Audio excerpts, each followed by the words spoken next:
CRC 89.1 Radio y Cadena Radial Costarricense no se hacen responsables por las opiniones emitidas en este programa. Es tiempo de tender la red democrática y mostrar la Costa Rica del futuro hacia la cual debemos caminar. Con ustedes, Jonathan Prendas, aquí por CRC 89.1 Radio.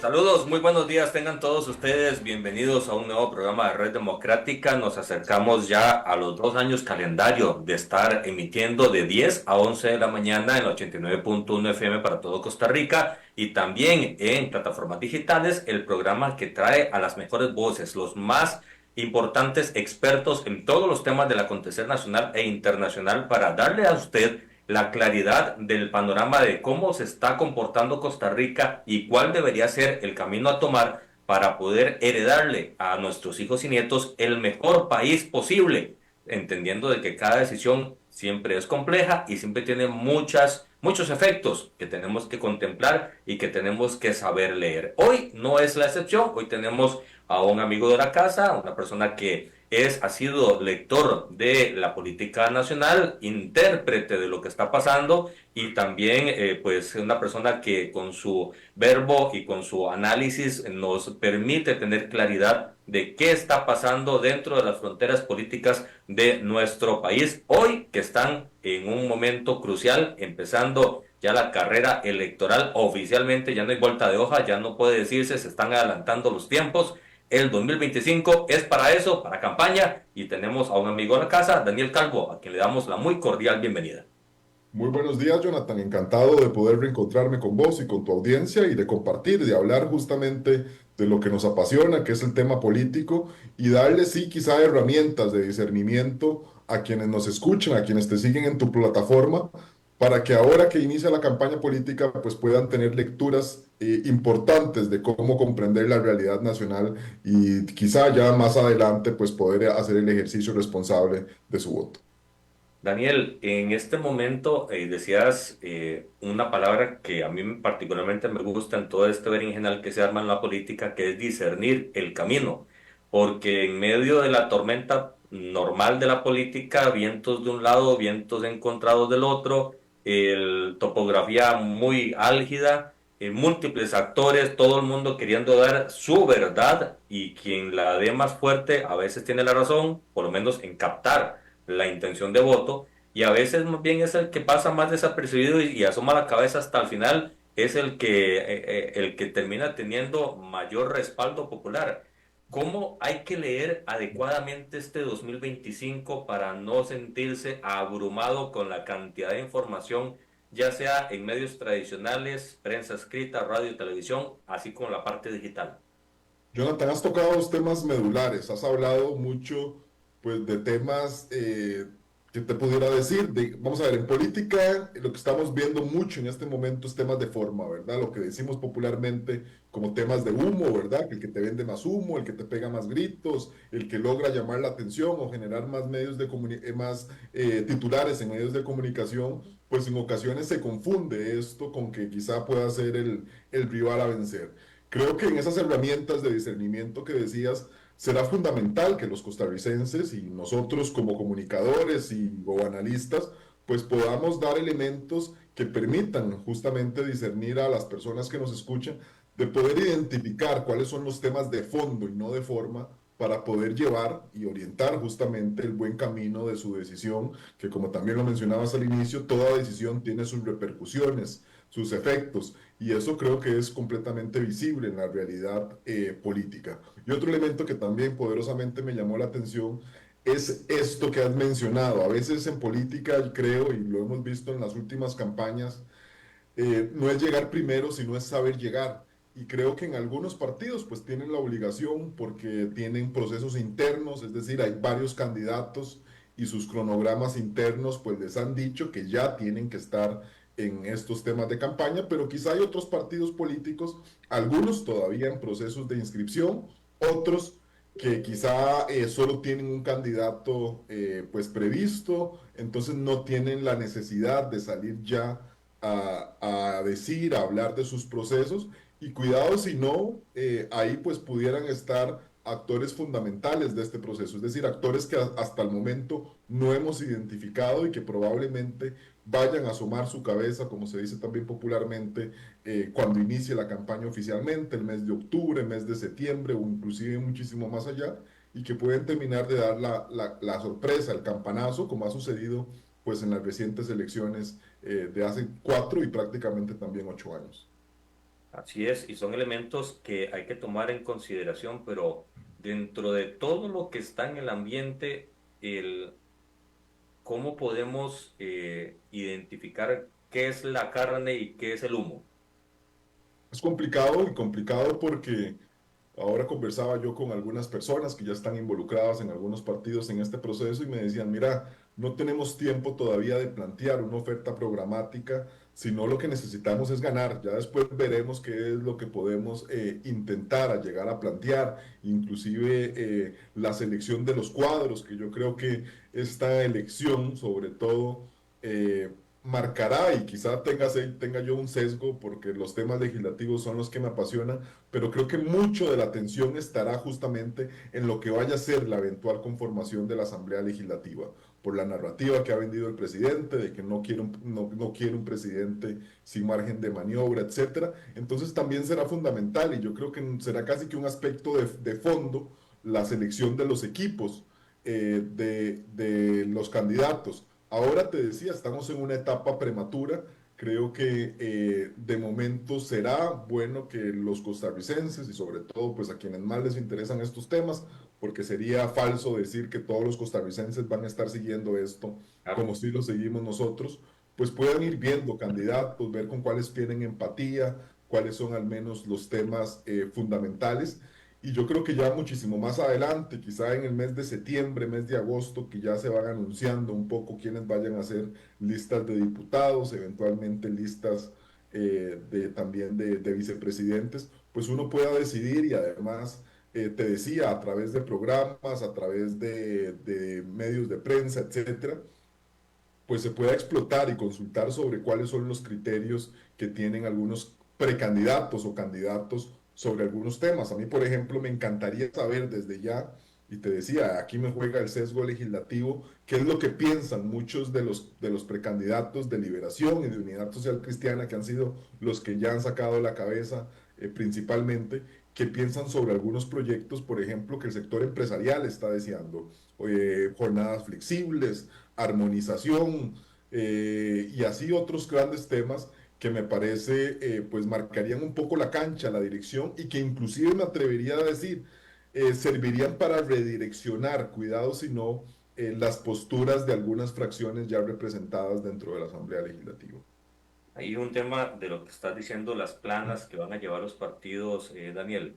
Ahí entra el ser y el deber ser, porque la gente lo que pide es gente nueva, pero gente nueva y sin experiencia en la asamblea, la curva de aprendizaje se los come y al final de cuentas no logran en este pedaleo de trimestral de sesiones ordinarias y extraordinarias, y cuidado y no, con una fracción de gobierno otra vez en minoría, pues resulta complejo. Entonces hay que hacerle caso a ese barullo popular, porque no sé si es medible al 100% de que sea gente, entre comillas, nueva y entre comillas sana, hay que apostar por gente que sabe y que puede llegar a colaborar en la labor de gobernar. Jonathan, yo aquí tengo un criterio que posiblemente se aleja de lo que al menos uno observa en medios de comunicación y a veces en redes sociales. Yo soy al menos fiel creyente que en Costa Rica se pierde muchísimo en no existir una carrera parlamentaria. A mí me encantaría ver que más que darle la oportunidad a nuevas personas que sí pueden ser pueden tener muchos deseos de aportar y demás, lo cierto es que el manejo de la Asamblea Legislativa, el tema de los asuntos políticos, es un tema realmente complejo y es un tema que generalmente se lleva una curva de aprendizaje prácticamente de un año y medio. Bueno, lo hemos visto reflejado también en esta administración, sobre todo con la bancada de gobierno, y también creo que hay que decirlo con la oposición. Yo creo que la oposición, que mucho se le achaca, que no ha tenido un protagonismo, que no ha sabido ponerle un estate quieto al presidente, que no ha podido plantarle cara. Otros 100 pesos serían, como también dice el refrán, si tuviéramos gente ya capacitada, gente que se sabe el ABC del reglamento, del manejo. Y aquí no quiero decir necesariamente los mismos de siempre, me refiero que hay personas, por ejemplo, exdiputados que me parece a mí se desperdician en algunas ocasiones porque no los dejan repetir. Yo más bien lo veo como algo positivo porque ya tuvieron esa experiencia. O bien, creo que un ejemplo interesante de gente con conocimiento y gente que ha planteado caras jóvenes o que quizás no teníamos identificadas ha sido el Frente Amplio. El Frente Amplio ha llevado jóvenes importantes que quizá uno no esté de acuerdo en sus criterios, en sus posiciones, pero que creo que uno les reconoce el buen manejo que tienen político del reglamento. ¿Y esto por qué? Porque muchos de ellos fueron por muchos años asesores legislativos. Te pongo el caso de Jonathan Acuña, que me parece a mí quizá uno de los diputados más preparados o más capacitados en la actual Asamblea Legislativa. Bueno, Jonathan tenía 8, si la memoria no me falla, 8 años de ser el asesor de la Comisión de Hacendarios. O sea, se sabe al dedillo cómo funcionan los trámites dentro de la comisión, le ha podido dar seguimiento a otros expedientes que datan desde hace muchísimo tiempo, y eso yo creo que más bien mejora la labor de la Asamblea Legislativa. Pero bueno, creo que también es de respeto, pues, posturas quizá un poco más románticas de que debe venir personas fuera completamente de la Asamblea Legislativa. Y a veces yo creo que eso no sería el problema, sino el problema, y lo voy a decir también con todo respeto porque lo he visto en algunos casos, es que no se saben rodear de personas que sí lo conocen, o bien que se satanizan, por ejemplo, de saberse rodear. Vea un ejemplo, eso poco, el gobierno poco lo dice y la prensa creo que tampoco no ha sido incisiva en ese tema. Muchos de los asesores del Partido de Acción Ciudadana hoy son asesores del partido de gobierno. Así es. Y eso creo que nadie lo dice. Y no quiero decir que es que por eso son malos y demás, no. Son personas profesionales, competentes, que saben ya su labor y que colaboran pues por un tema más profesional que partidario con el diputado que los seleccione. Y yo creo que dan lo mejor de sus trabajos. Hay gente muy competente, hay quizá otra no tanto, pero creo que es también un poco el saber rodearse. Pero independientemente de que estén en los asesores, hay que decirlo que la toma de decisiones final siempre recae en los diputados. Y ahí es cuando a mí me gustaría que tuviéramos diputados más experimentados, con más callo político y que ya supieran un poco el quehacer de cómo funcionan las cosas en la administración pública.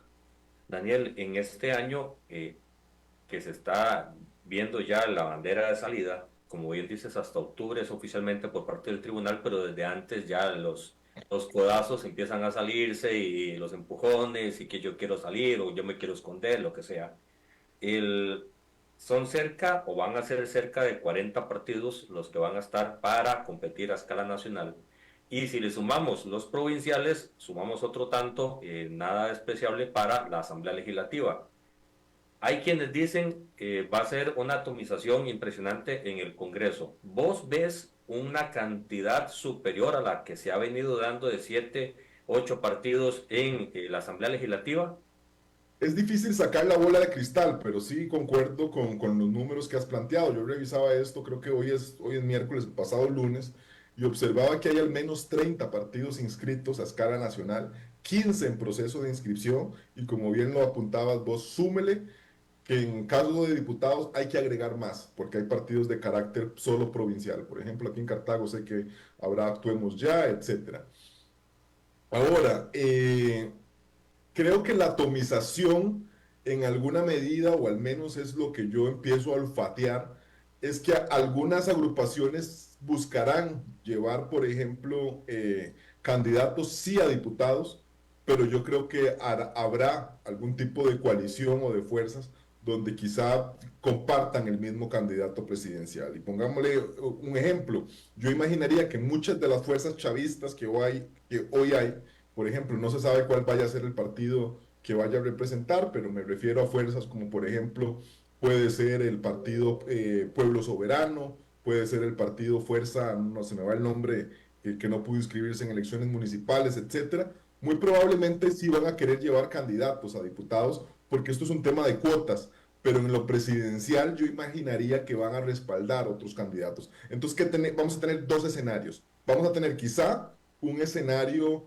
en la fórmula presidencial un poco más claro, un poco más reducido en cuanto al número de partidos, pero sí completamente fragmentado, atomizado en la lista de diputados. Y sobre todo creo que hay provincias, por ejemplo, donde es más sencillo obtener una diputación por el número de escaños que reparten. Por ejemplo, San José. No me quiero imaginar la cartulina que vamos a tener de lista para elegir diputados. Y Porque eso ya no que es lo salen que ha votos. demostrado Jonathan, y me pongo aquí quizá un poco técnico, es que la atomización, en lugar de beneficiar a los partidos chicos, termina por beneficiar a los partidos grandes. Así es. Imagínense que tengamos un pastel y si en el pastel dividimos todo en 45 pedacitos y no en 20, los pedacitos nos van a quedar, ¿verdad?, súper delgaditos. Bueno, nuestro ordenamiento establece un tema subconsciente que, para ponerlo en palabras muy sencillas, ¿verdad?, es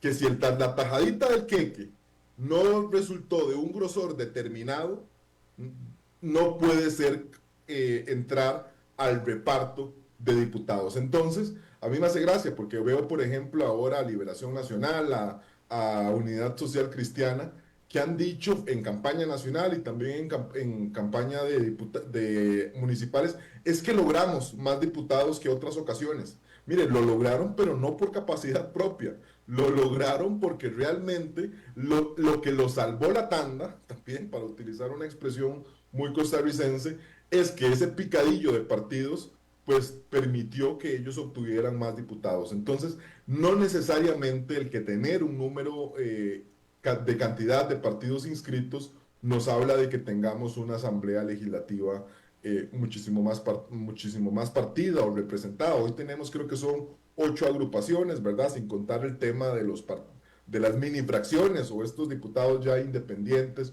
o algunos que operan como tal sin serlo de forma oficial, pero yo no pensaría que vayamos a tener quizá una asamblea legislativa tan fraccionada o tan partida como uno pudiera pensar si se deja guiar solo por la papeleta. Es que conseguir 25.000 votos para entrar por su cociente no es tarea sencilla. Y esa atomización de tantos partidos, al final, como decís, raspa el queque completo y las migajas, juntándolas, no dan una tajada específica y se queda mucha gente a punto de, pero sin lograrlo. ¿Cómo puede ser la incidencia, la afectación, la influencia, Daniel, del fenómeno Rodrigo Chávez, que dicen, y él mismo ni lo asegura ni lo niega, de que puede llegar a renunciar a la presidencia para ir a competir por una diputación? ¿Cómo puede afectar si eso se da? Así él dice, sí, voy para diputado con el partido que sea. ¿Eso desordena todo o más bien agrupa a fuerzas muy concretas para hacer los bloques más definidos? Jonathan, a mí me parece que a hoy, en política las cosas pueden cambiar de la noche a la mañana, pero lo que hemos observado en los últimos meses, y esto no lo dice Daniel Calvo, lo dicen los sondeos de opinión de prácticamente casi todas las casas encuestadoras, es que el presidente goza de una popularidad completamente atípica. O sea, ningún presidente había sido tan popular a estas etapas del juego. Ahora, el presidente no tiene un partido, tendrá que escoger y tendrá que escoger también lo que se dice en política un delfín, es decir, un sucesor, sea hombre o sea mujer. Lo cierto también es que en la ciencia política se ha demostrado que no es tan fácil endosar la popularidad, es decir, la popularidad la tiene la imagen de Rodrigo Chávez, pero no necesariamente si él se la endosa a otra figura, la gente dirá, de sí, es la que Rodrigo Chávez, pero a mí no me gusta cómo habla, o no me gusta aquello, o no la veo tan simpática, etcétera. Entonces, no toda esa popularidad es endosable al candidato que vaya a ser así. Yo creo que si Rodrigo Chávez al menos decide renunciar y meterse en el juego de optar por una diputación, será muchísimo más sencillo endosar esa popularidad, porque es decir, yo voy a seguir aquí, simplemente me voy a cambiar de rumbo y creo que, digo, de poder. Y además creo que eso fortalecería la estrategia que ellos han también intentado ya construir de que desean un mayor número de diputados para tener un mayor margen de maniobra en la Asamblea Legislativa, para poder echar a andar algunos cambios. Inclusive han hablado, y me sorprendía a mí un día antes que escuchaba a una persona cercana al gobierno, el abogado José Miguel Villalobos, que dicen que ellos quieren cambios constitucionales, inclusive que no descartarían buscar pues una asamblea constituyente, es decir, cambios fundamentales. Para ello se requerirían aproximadamente 38 votos. 38 votos afines, no necesariamente que sean del mismo partido.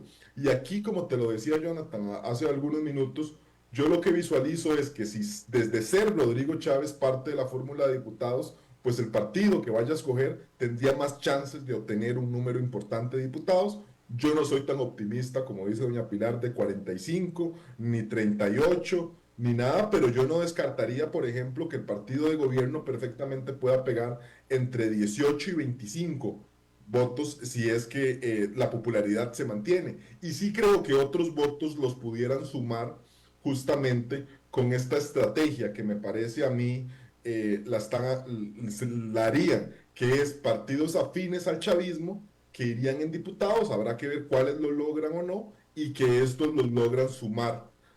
Inclusive yo no descartaría tampoco que algunas agrupaciones políticas de sello ya quizá más identificado, inclusive de carácter histórico, pues terminen por plegarse al gobierno. Y esta vez hemos visto dos fracciones que al menos los primeros 18, casi que 20 meses estuvieron muy plegadas, que fue el caso del Partido Unidad Social Cristiana y del Partido Nueva República. Vea que inclusive el caso de Unidad Social Cristiana, que todavía casi que 8, sí, 8 o 7 de los diputados actuales todavía continúan plegados al gobierno, ya han planteado la consulta ante el Tribunal Supremo de Elecciones que qué pasaría si Unidad Social Cristiana decide apoyar a un candidato presidencial de otro partido político. Mire, si hicieron la consulta es por algo. Uno no hace una consulta simplemente para, ay, mira, voy a ver qué me dicen. Entonces yo creo que se están valorando escenarios de esa línea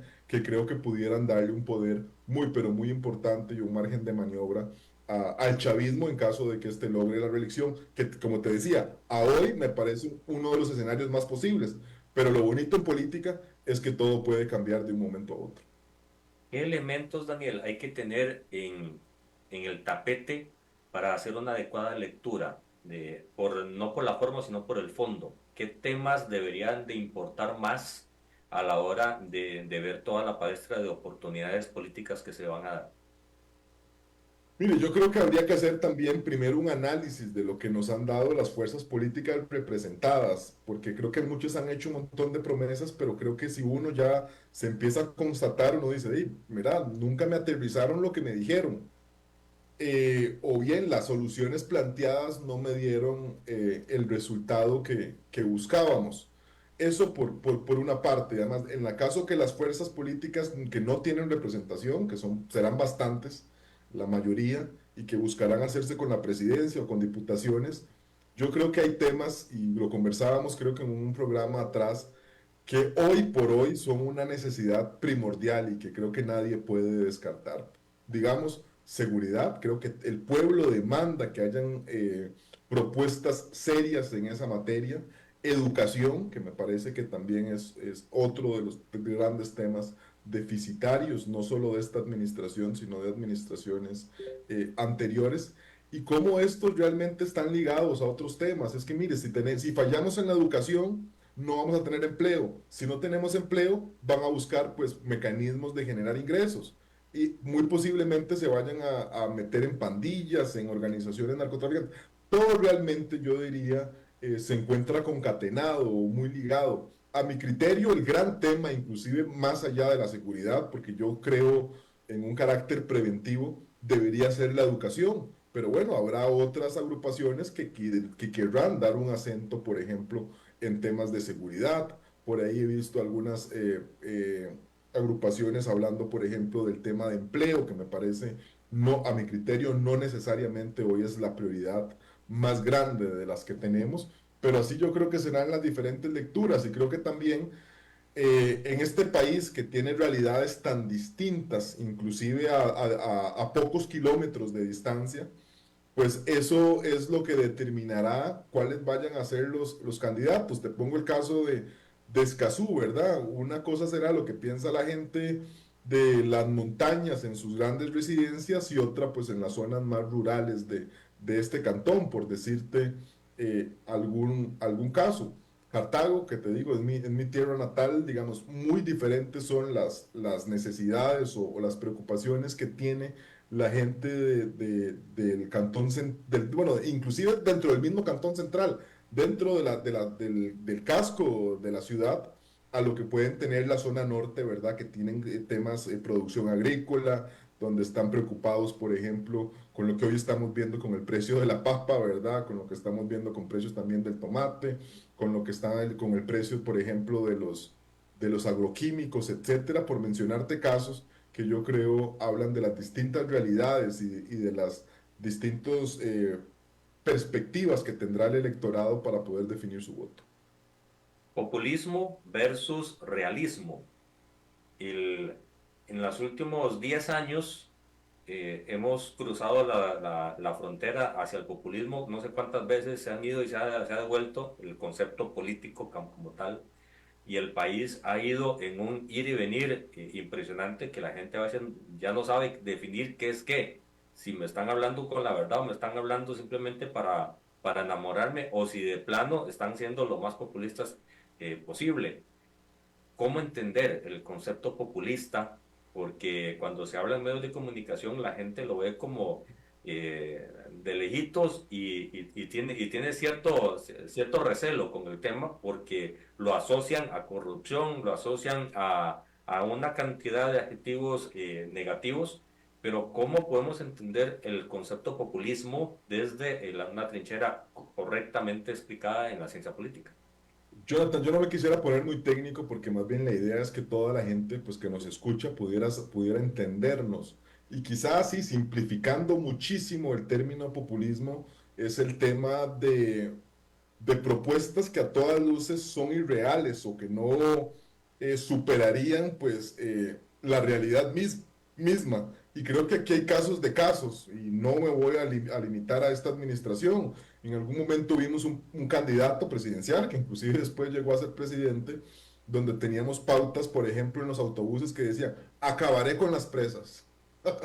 Dígame si no hay ejemplo de populismo mayor que ese, ¿verdad?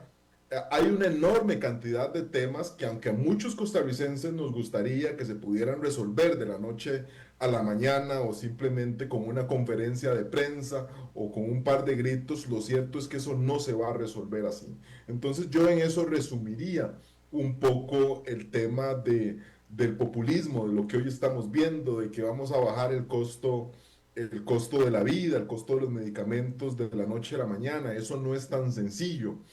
Y el realismo es justamente entender eso, de que todo es un proceso, de que no es tan sencillo cambiar las cosas, de que los cambios toman su tiempo, que inclusive para algunos es quizá una visión muchísimo menos optimista o positiva de la que sí pueden tener los populistas, que piensan que la verdad, pues todo puede cambiarse de un momento a otro, y eso no es así. Entonces yo diría y siempre invitaría a que las personas pues puedan entender eso, que no se dejen guiar por esos mensajes efectistas y que pueden sonar muy sexys, ¿verdad?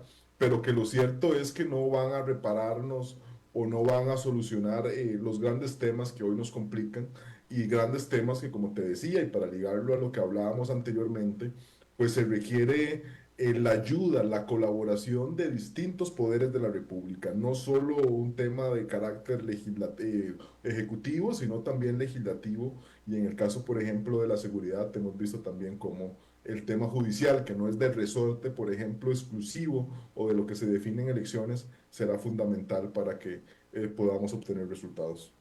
Daniel, una pregunta un poco más de realidad nacional hoy. Hay dos bandos, uno que dice la institucionalidad está bajando la manguera y más que la institucionalidad quien las dirige, y otro que dice defendamos la institucionalidad porque nos tiene aquí donde estamos, hay que mejorarla, pero defendámosla. En esas dos posiciones, gritos van, gritos vienen y hasta pancartas y vallas van y vallas vienen. Eso no ayuda en nada a una madurez política vísperas de una elección. ¿Cómo se puede pues comprender adecuadamente el mensaje de qué está mal en Costa Rica y qué está bien en Costa Rica para poder tomar una decisión?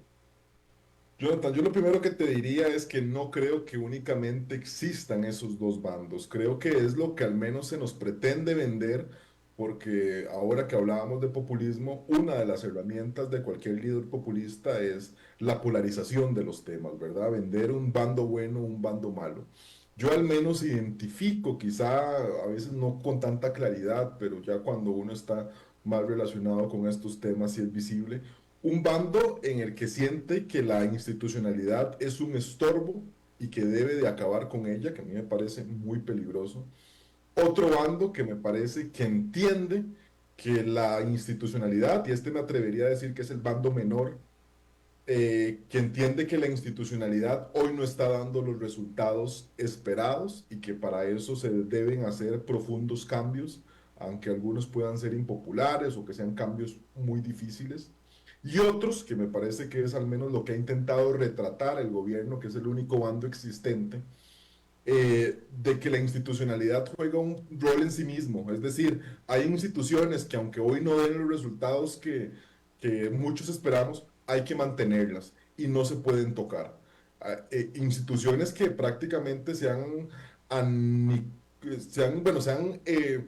¿qué te diría? Herrumbrado completamente, o se han desteñido, que hoy no juegan el papel para el que fueron creadas y que en razón de esto requieren transformaciones. Y aquí creo que hay algunos sectores, sobre todo los más de izquierda, ¿verdad?, que defienden justamente como algunas instituciones no requerirían el menor cambio. Y digamos también las instituciones, Instituto Costarricense de Electricidad, Caja Costarricense del Seguro Social, por ahí también a veces Ministerio de Agricultura y Ganadería, INA, etcétera, pero me atrevería yo a decir dos instituciones que hoy requieren cambios profundos, sería la Caja Costarricense del Seguro Social y el Instituto Costarricense.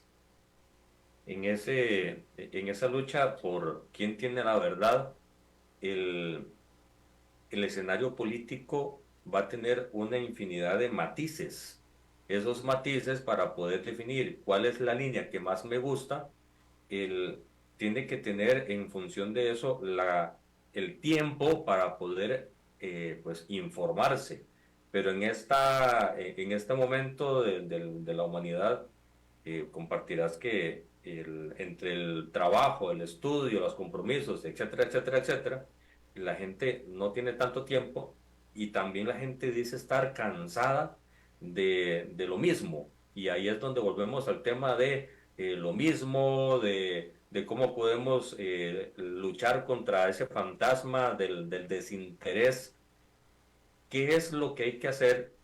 Y tal vez la respuesta sea muy obvia de sacar el tiempo y leer, pero esa lucha desde los partidos, poniéndose desde el lado de los partidos políticos, ¿qué hacer para lograr informar y captar ese respaldo que se ocupa?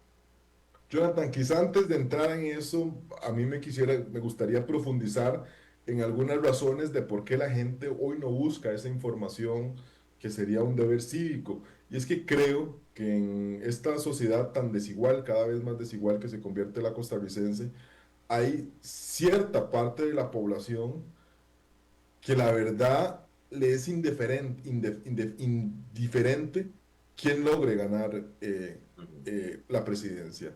Si tienen un problema de salud, tienen los recursos económicos para pagar un servicio privado. Si tienen temas de recolección de basura, pues lo solucionará su condominio. Y así infinidad de temas, es decir, no es relevante. Ahora, hay una enorme cantidad de costarricenses que de no ser por las herramientas o por la institucionalidad misma que brinda el Estado, no tendrían la posibilidad de contar con servicios de salud, de contar con servicios de transporte, etcétera. Para esa gente se vuelve más importante todavía esta toma de decisiones. Y esta gente es la que debería estar mayormente enterada de buscar justamente esta información. Y ya para responder a tu pregunta, creo que hay ¿qué te pudiera decir? Pereza quizás sea la palabra de buscar este tipo de información de temas políticos, que hay que decirlo, es una minoría de la población a la que le interesan estos temas, a la amplia mayoría no le gustan, y entonces de poder materializar, de poder llevar mensajes a poblaciones con distintas herramientas. Vea hoy, por ejemplo, todo lo que se hace a través de, pues, de redes sociales, de cómo se llega el mensaje, de videos, de infografías, de distintas formas en esta transformación que los medios de comunicación tienen y que me parece pues deberían intentar reforzar, así con programas de opinión como por ejemplo este que podemos tener, ya muy probablemente conforme se acerque octubre o septiembre vendrán también otras plataformas en canales de televisión que a veces tienen una cobertura muchísimo mayor de seguimiento para ir informando al costarricense, no solo de la oferta electoral, que te digo es importante, sino ojalá de esos temas de fondo que te digo son los que deberían orientar cuál es la decisión que los costarricenses debemos tomar con miras a las elecciones de 2026. ¿Qué responsabilidad tiene, Daniel, el Tribunal Supremo de Elecciones en esto que estás explicando?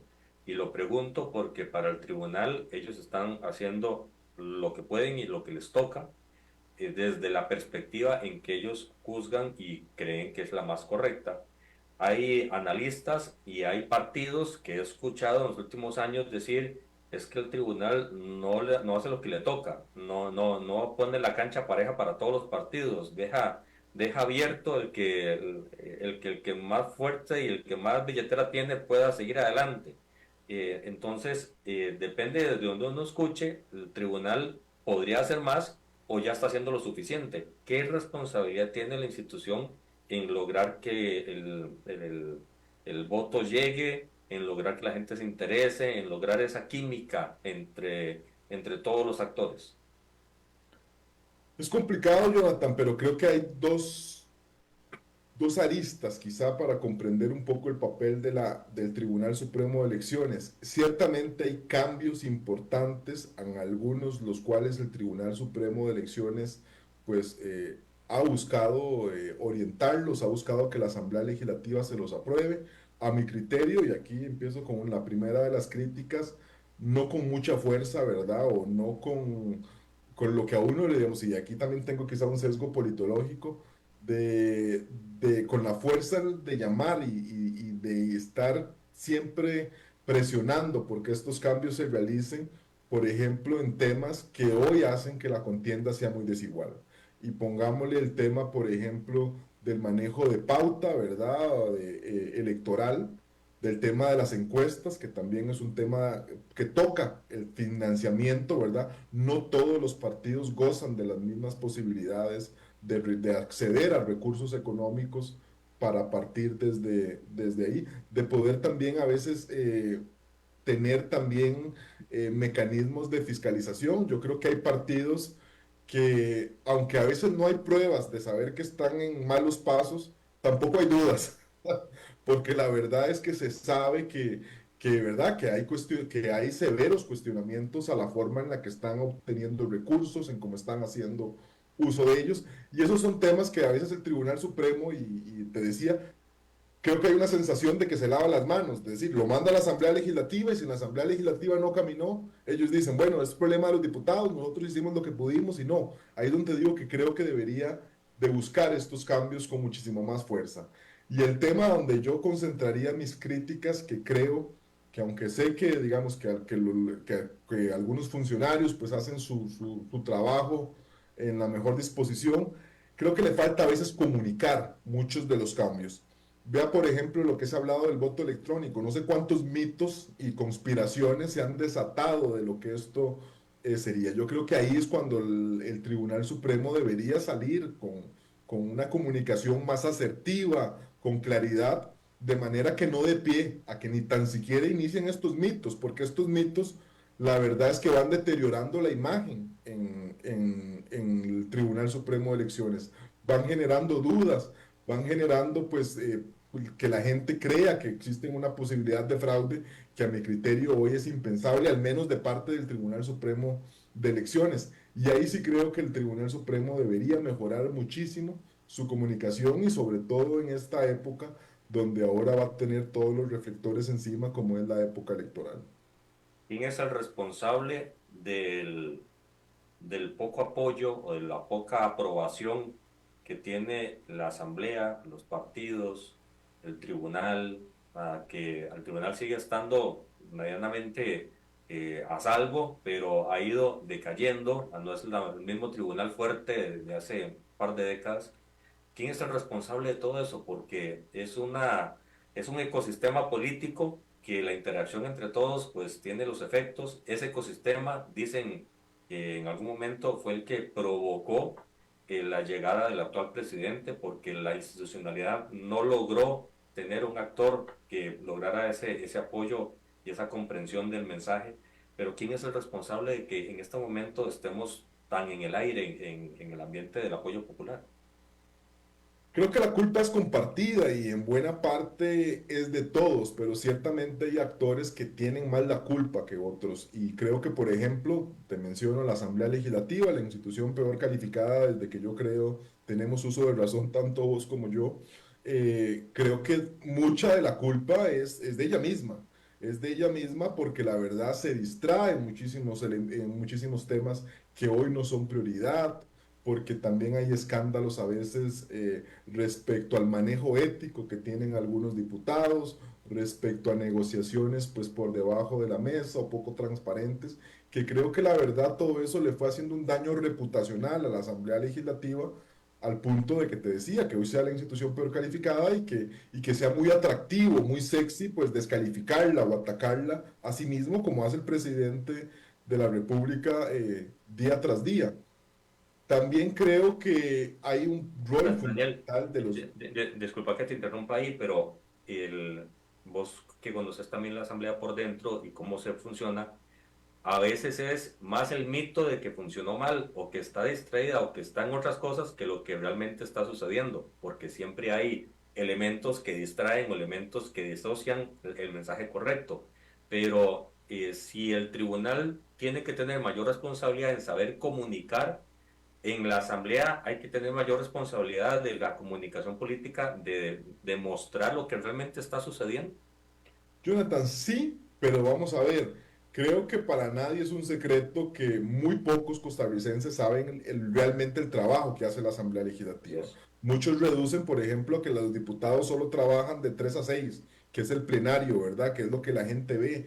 Y los diputados creo que han fallado en comunicar todo el trabajo que está detrás de los proyectos. Pero también creo que de ahí no hay excusa de que uno se pone a ver a veces los proyectos de ley que están presentados o que se aprueban, ¿verdad? Y uno dice, mira, es que esto no me mueve la aguja en el desarrollo nacional, mira, que sea el día de la talla baja, que sea el día de tal y tal cosa, que ahora todos son beneméritos de la patria. Mira, uno realmente lo que quisiera estar viendo es que la Asamblea Legislativa está atendiendo temas prioritarios, temas sobre los temas más importantes que están sacudiendo el país, y eso no lo ve. Y ahí sí yo no veo la posibilidad de defender a los diputados por ninguna parte. Y también creo que mucho de lo que hoy estamos viviendo, para ir aterrizando a lo que me preguntabas, es el rol de los medios de comunicación. Creo que existieron medios de comunicación y periodistas puntuales, hoy ya representados en el poder, ¿verdad? Que dieron todos los días, construyeron una narrativa de que todo lo que se hacía en la política estaba mal, de que se debía de satanizar, de que no daban los resultados, etcétera. Y eso fue el caldo de cultivo perfecto, ¿verdad?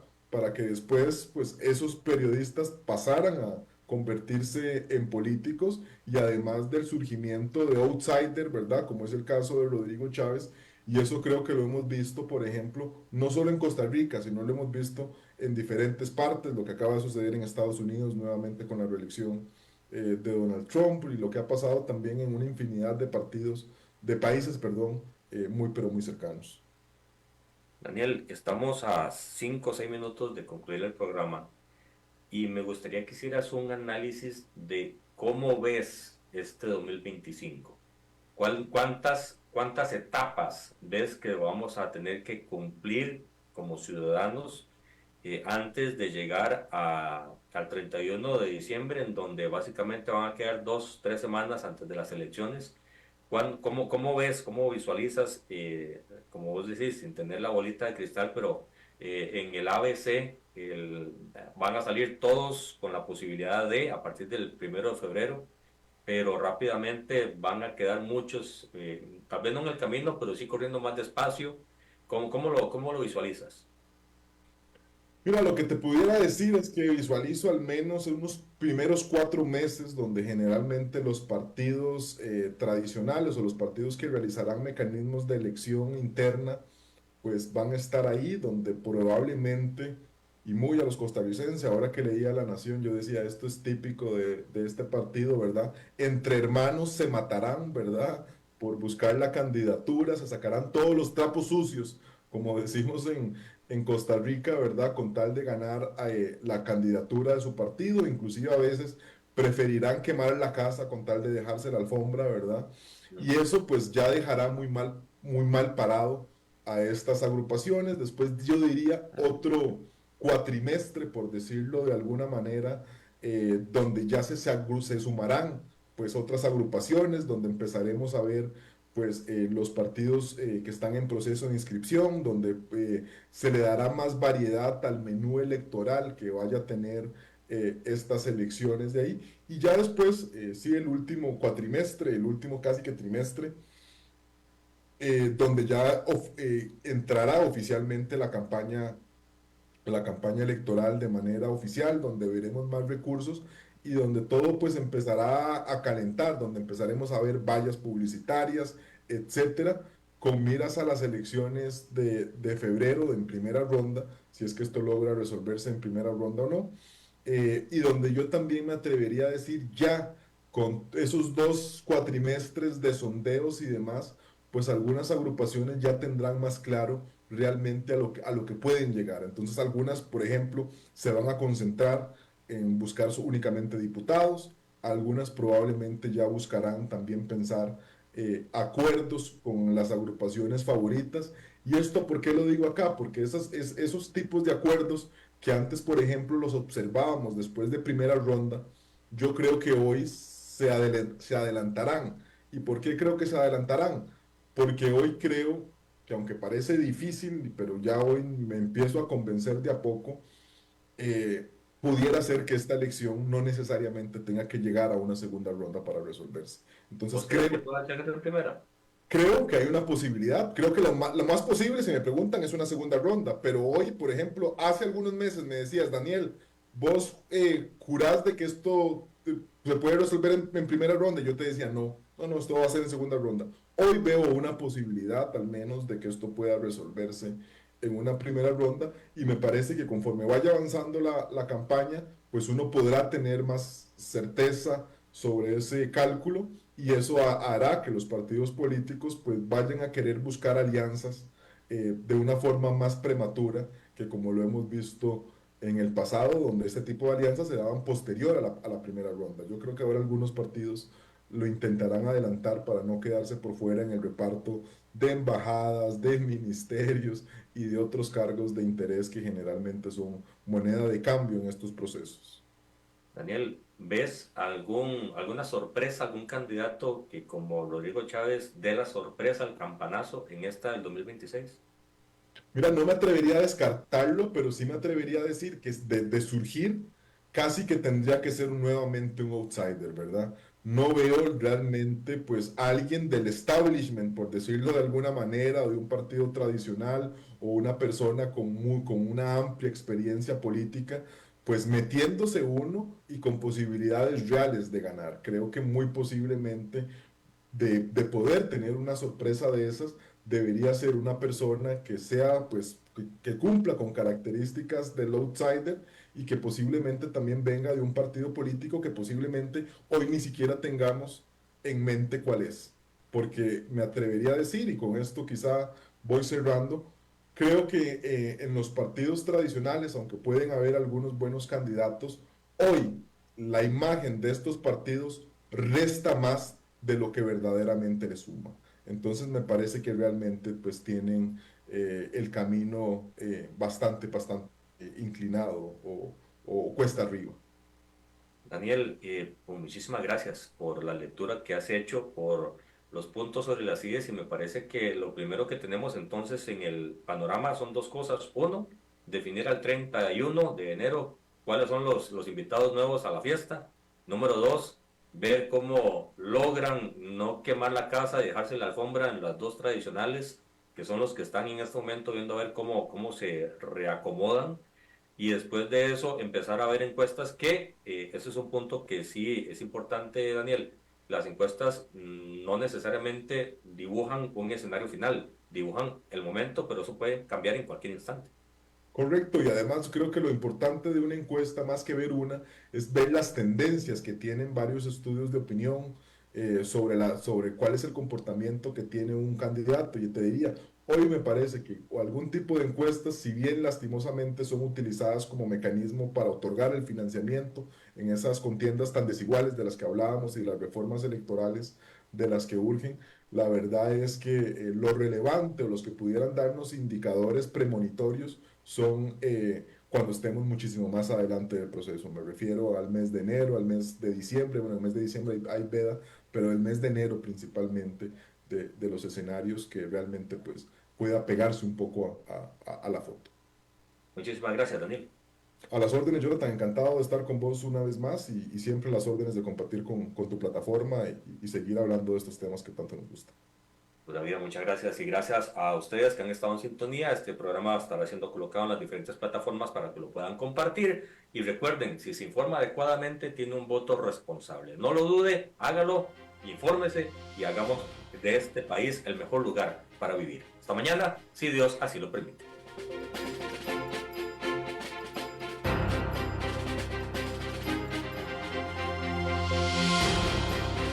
Esto ha sido todo.